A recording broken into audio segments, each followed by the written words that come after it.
हाय, आप लोग कैसे हो? स्वागत है आपका हमारे यूट्यूब चैनल में। तो आज फिर से दिल्ली सरकारी नोटिफिकेशन लेके आ रही हैं आप लोगों के साथ। तो आप लोग वीडियो में बने रहिए, बारी बारी से सारी जानकारी देंगे। हालांकि ये ग्रुप डी का वैकेंसी आया हुआ है, एसएससी एमटीएस का। काफ़ी पहले इसका नोटिफिकेशन आने वाला था, लेकिन लेट से आया, लेकिन आया है।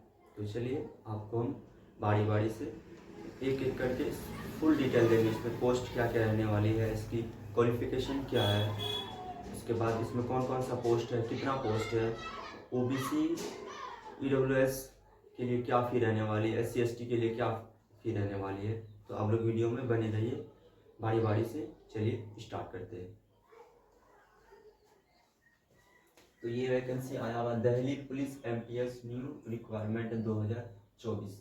ये दिल्ली पुलिस एमटीएस की तरफ से ये वैकेंसी आया हुआ है। तो चलिए शुरू करते हैं। इसमें टोटल पोस्ट कितना है? 840। इसमें टोटल पोस्ट की बात करें तो कितना है? 840 पोस्ट है। 840 पोस्ट। और इसमें फ़ी की बात करें किसके लिए? ओबीसी के लिए, उसके बाद जनरल के लिए और ईडब्ल्यूएस के लिए मात्र कितना? 100 रुपया। इसमें फीस जनरल, ओबीसी और ईडब्ल्यूएस के लिए 100 रुपया रखा गया है, और एससी एसटी के लिए इसमें नो फीस यानी कि 0 रुपया है। इसमें एससी एसटी के लिए कोई भी फीस नहीं है, यानी 0 रुपया फीस है। और इसकी एज लिमिट जो काउंट की जाएगी एसएससी की तरफ से, एसएससी दिल्ली एसएससी की तरफ से जो एज लिमिट काउंट की जाएगी वो 1 मई से काउंट की जाएगी। 1 मई 2024 से इसकी एज लिमिट काउंट की जाएगी। तो इसका एज लिमिट जो इसका रहने वाला है वो कितना?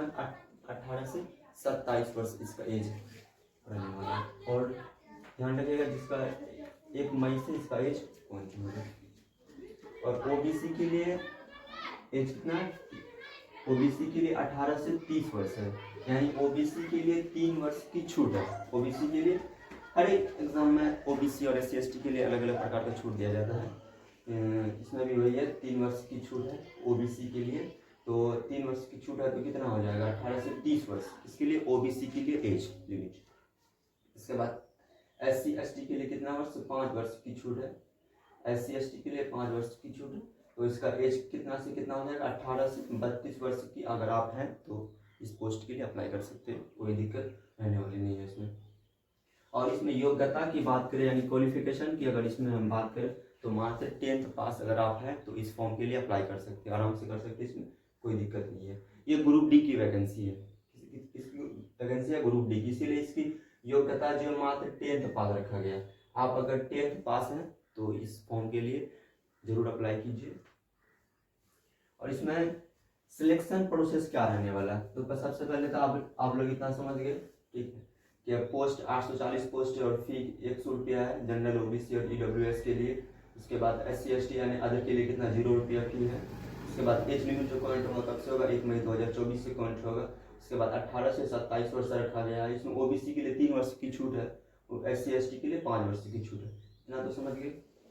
चलिए इसमें अब सिलेक्शन प्रोसेस देख लेते हैं। सब कुछ देखेंगे, सिलेक्शन प्रोसेस देखेंगे, उसके बाद सिलेबस देखेंगे क्या है, उसके बाद पोस्ट नेम देखेंगे। इसलिए आप वीडियो में बने रहिए, बीच में भाग जाएंगे तो आपको समझ में नहीं आएगा।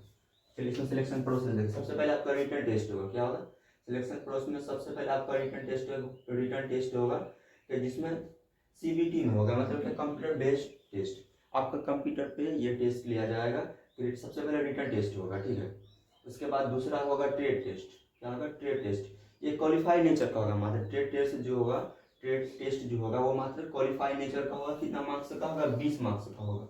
20 मार्क्स का होगा। आपको 10 मार्क्स लाना है। कितना मार्क्स लाना? 10 लाना। यानी आपका 20 मार्क्स का एग्जाम होगा, आपको 10 मार्क्स मात्र लाना है। मतलब कि आपको 50% लाना है। मात्र अगर 50% लाएंगे तब इसमें क्वालिफाई कर जाइएगा। मतलब इसका ट्रेड टेस्ट के लिए क्वालिफाई कर जाइएगा। आप जब क्वालिफाई कर जाइएगा टेस्ट के लिए, तो आपका मेडिकल होगा। क्या होगा? आपका मेडिकल होगा, ठीक है। मेडिकल जब आपका हो जाएगा उसके बाद क्या होगा? फिर डॉक्यूमेंट्स वेरिफिकेशन। आप जब मेडिकल पास हो जाइएगा तो आपका फिर से डॉक्यूमेंट्स वेरिफिकेशन होगा।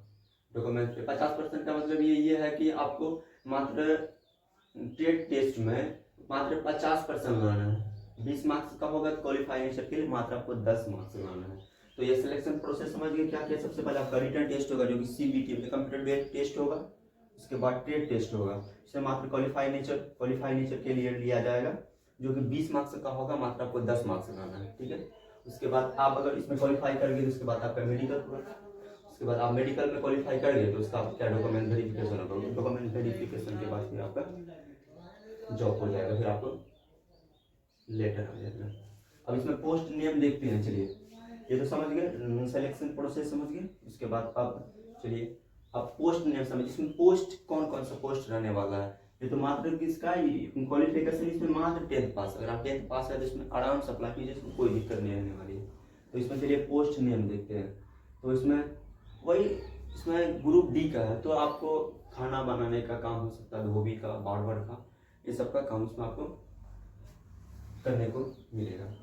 सबसे पहले पोस्ट नेम में आपको खाना बनाने, कुक का पोस्ट है। कितना कुक का पोस्ट देखिए, अलग अलग के लिए अलग अलग पोस्ट है। जैसे क्या कि OBC SC ST EWS के लिए अलग अलग पोस्ट के लिए, मतलब अलग अलग कैटेगरी के लिए अलग अलग पोस्ट है। तो इसमें हम अलग अलग नहीं बता रहे हैं, सिर्फ हम टोटल पोस्ट बता रहे हैं। मतलब कुक के लिए सबको जोड़कर, जैसे क्या EWS OBC और SC ST सबको जोड़ के हम टोटल पोस्ट बताएंगे, ठीक है।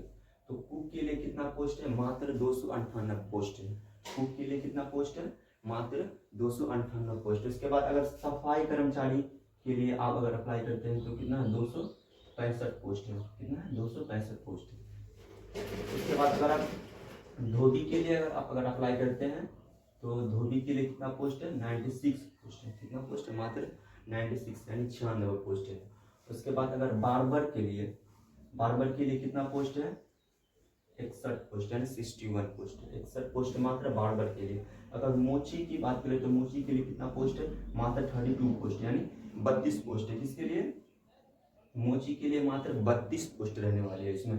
उसके बाद अगर आप माली के लिए देखें तो माली के लिए कितना पोस्ट है, 28 पोस्ट यानी 28 पोस्ट है। उसके बाद अगर आप टेलर की बात करें तो टेलर के लिए कितना पोस्ट है, मात्र 28 पोस्ट है। कितना पोस्ट है, 28 पोस्ट है। उसके बाद आप क्या वाटर कैरियर, मतलब वाटर कैरियर के लिए कितना पोस्ट है, मात्र 21 पोस्ट है। उसके बाद कारपेंटर, अगर आप कारपेंटर वही मतलब जिसको लकड़ी का काम करता है उसको क्या कहते हैं, कारपेंटर कहता है। तो अगर आपको कारपेंटर आती है तो इसके लिए कितना पोस्ट है, मात्र 11 पोस्ट। इसमें सबसे ज्यादा पोस्ट है तो वो किस में पोस्ट है, कुक में पोस्ट। क्योंकि खाना बनाना से आजकल लगभग आदमी को आता है। अगर आपको खाना बनाना आता है और आप 10th पास हैं तो इस फॉर्म को जरूर अप्लाई कीजिए, इसमें अच्छा पोस्ट है 298 पोस्ट। उसके बाद इसमें सफाई कर्मचारी में 265 सबसे ज्यादा पोस्ट है। तो अगर वो है कुक में, उसके बाद सफाई कर्मचारी में। और इसमें टोटल पोस्ट तो आपको बताई दी है। टोटल पोस्ट इसमें कितना है, 840 पोस्ट। टोटल पोस्ट इसमें कितना है, 840 पोस्ट। सबसे ज्यादा पोस्ट इसमें किसमें हो गया, कुक में हो गया, ठीक है। अगर इसमें से आपको किसी भी प्रकार का आपने हुनर है, मतलब आप खाना बनाना अच्छा जानते हैं, आपको सफाई कर्मचारी वाला काम अच्छा लगता है, तो आप इसमें जरूर अप्लाई कीजिए। क्योंकि ये काफ़ी बहुत टाइम के बाद इसका नोटिफिकेशन आया, हालांकि आपका सिलेक्शन आराम से हो जाएगा, ठीक है। तो इसमें कोई दिक्कत नहीं रहने वाली है। तो आप तो समझ गए कि पोस्ट नेम क्या क्या रहने वाला, मैंने सबको बता दिया। 840 पोस्ट टोटल पोस्ट है। तो अगर आपको कोई दिक्कत है तो इसमें आप कमेंट में पूछ सकते हैं, और आपको और भी आगे बताने वाले, आप वीडियो में बने रहिए। जैसे कि आपको क्या हो गया, सबसे पहले पोस्ट कितना था वो बता दिया, उसके बाद क्या, उसके बाद सिलेक्शन प्रोसेस क्या है वो बता दिया, उसके बाद पोस्ट नेम बता दिया। अब आपको सिलेबस बताएंगे, उसके बाद सिलेबस बताएंगे क्या क्या पूछने वाला, क्या क्या क्वेश्चन रहने वाला, उसके बाद सैलरी। तो चलिए फिर से सिलेबस देख लेते हैं कि इसमें सिलेबस क्या क्या रहने वाला है, क्या क्या पूछने वाला है। इसमें कोई हार्ड सिलेबस है नहीं, मात्र वही रीजनिंग मैथ जी के जीएस पूछने वाला है। इंग्लिश तो इसमें है नहीं, वैसे जिसका इंग्लिश कमजोर है तो उसके लिए बहुत अच्छा वैकेंसी है, जो मात्र 10th पास है, आराम से अप्लाई कीजिए, कोई दिक्कत नहीं रहने वाली। चलिए तो देखते हैं बारी बारी से डिटेल में जानते हैं इसका सिलेबस क्या क्या रहने वाला है, कितना क्वेश्चन पूछेगा, कितना मार्क्स का होगा और कितना टाइम इसमें देने वाला, सब कुछ जानते हैं। आप देखिए आराम से। इसमें टोटल क्वेश्चन जो पूछने वाला है ना, इसमें टोटल क्वेश्चन जो पूछेगा मात्र 100 क्वेश्चन पूछेगा। कितना क्वेश्चन पूछेगा, मात्र 100 क्वेश्चन आपको इसमें पूछेगा, और कितना मार्क्स का होगा, 100 मार्क्स का होगा। 100 क्वेश्चन पूछेगा और कितना मार्क्स का होगा, 100 मार्क्स का होगा, कोई दिक्कत नहीं। तो चलिए अब इसमें 100 मार्क्स का होगा और मात्र आपको टाइम कितना देगा, टाइम आपको देगा मात्र 90 मिनट टाइम देगा। कितना टाइम देगा, मात्र आपको 90 मिनट टाइम देगा। देखिए 100 क्वेश्चन पूछेगा, 100 मार्क्स का होगा, 90 मिनट आपको टाइम देगा, यानी कितना देगा, यानी 1.5 घंटा आपको टाइम देगा। कोई दिक्कत नहीं, कोई दिक्कत नहीं। अब इसमें जो पेपर का जो लैंग्वेज होगा ना, पेपर का जो लैंग्वेज होगा वो बौद्ध में होगा। बौद्ध मीन्स यानी आपको हिंदी में भी देखने को मिलेगा और आपको इंग्लिश में भी देखने को मिलेगा। तो आपको लैंग्वेज में तो कोई प्रॉब्लम रहने वाला है नहीं, क्योंकि इसमें जो क्वेश्चन रहेगा वो बौद्ध में रहेगा, हिंदी में भी रहेगा और इंग्लिश में भी रहेगा। तो चलिए अब इसका हम सिलेबस देख लेते हैं। सिलेबस क्या क्या पूछने वाला है। सबसे पहले रीजनिंग रहेगा, कितना रहेगा रीजनिंग, 25 क्वेश्चन का आपका रीजनिंग पूछेगा। तो वही 10th पास के लिए कितना सिंपल सिंपल रीजनिंग पूछेगा, आप आराम से सॉल्व हो जाएगा। तो 25 क्वेश्चन पूछेगा, ईच क्वेश्चन 1 मार्क्स का होगा। तो आपको 25 क्वेश्चन पूछेगा तो कितना मार्क्स हो गया, 25 मार्क्स हो गया। 25 क्वेश्चन 25 मार्क्स, कोई दिक्कत नहीं। अब मैथ आपको कितना क्वेश्चन पूछेगा, मैथ भी आपको 25 क्वेश्चन पूछने वाला। तो 25 क्वेश्चन, ईच क्वेश्चन 1 नंबर का, तो इसमें भी कितना 25 मार्क्स हो गया। कोई दिक्कत नहीं। अब इसमें जो आपको जीके जीएस पूछेगा वो 50 क्वेश्चन आपको पूछने वाला है जीके जीएस से। जीके जीएस को मिला के आपको 50 क्वेश्चन पूछेगा। तो ये 50 को ईच क्वेश्चन 1 मार्क्स का, तो ये भी 50 मार्क्स हो गया। तो हुआ ना 100 मार्क्स हुआ ना, 100 क्वेश्चन 100 मार्क्स, 90 मिनट, कोई दिक्कत रहने वाली नहीं है। अब इसमें हम सैलरी देख लेते हैं। जब आपका जॉब लग जाएगा आपको स्टार्टिंग सैलरी 18,000 से आपको स्टार्ट होने वाला। भाई बहुत है, आप अगर 10th पास आप 18,000 सैलरी से स्टार्टिंग कर रहा तो ठीक ठाक है, अच्छी है। 18,000 से आपका 56,900 तक, मतलब आपका धीरे धीरे सैलरी बढ़ते जाएगा और कितना हो जाएगा 18,000 से 56,900 तक आपकी सैलरी रहने वाली है। सैलरी ठीक ठाक है 10th पास के लिए। अब इसमें देखो बहुत बच्चा का इसमें कंफ्यूजन रहेगा, इसमें फिजिकल है कि नहीं है, हाइट है कि नहीं। देखो इसमें नो रनिंग, कुछ भी रनिंग रहने वाली नहीं है, नो फिजिकल, कुछ भी फिजिकल नहीं, और नो हाइट।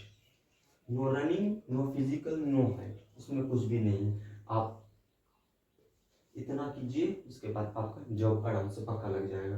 ठीक है, 100 मार्क्स, 100 क्वेश्चन, 90 आराम से आप सॉल्व कर सकते हैं। रीजनिंग से सिंपल रीजनिंग पूछेगा, आराम से आप सॉल्व कर सकते हैं। तो अगर आपको सब कुछ सिलेबस बता दिए क्या क्या पूछने वाला, कितना मार्क्स का होगा, उसके बाद सैलरी भी देख लिए, उसके बाद इसमें देख लिए कि नो इसमें कुछ रनिंग मनिंग है कि फिजिकल है, कोई फिजिकल नहीं, आप एग्जाम लीजिए, जॉब लीजिए।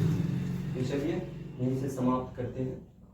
अगर आपका कोई भी डाउट रह गया है वीडियो में तो आप कमेंट में पूछ सकते हैं। आपको इसमें कुछ भी पूछना है, दिल्ली पुलिस एमटीएस में आपको अगर इसके रिगार्डिंग कुछ भी पूछना है तो आप कमेंट कर सकते हैं। मैं आपको जो भी डाउट रहेगा मैं आपको वीडियो के कमेंट में बताऊंगा।